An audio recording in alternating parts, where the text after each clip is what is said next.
ಇದನ್ನು ಹೀಗೆ ಹಾಕಿ ಇಲ್ಲಿಟ್ಟು ಪ್ರೆಸ್ ಮಾಡಿ.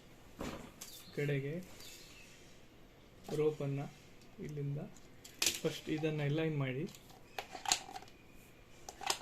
ಈ ಲೈನಿಗೆ ಲೈನ್ ಮಾಡಿ,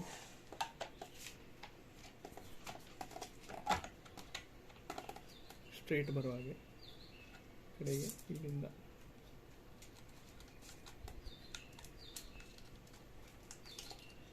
ವೈರ್ ಹಾಕಿ ಸ್ಟ್ರೇಟ್ ಮಾಡಿ, ಎರಡು ಕಡೆ ಈಕ್ವಲ್. ಕಡೆಗೆ ಈ ಕೀ ಹಾಕಿ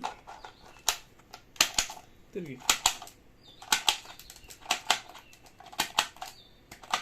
ಎಷ್ಟು ಬೇಕಷ್ಟು ಈ ತೆಗಿ. ರೆಡಿ ಆಯಿತು.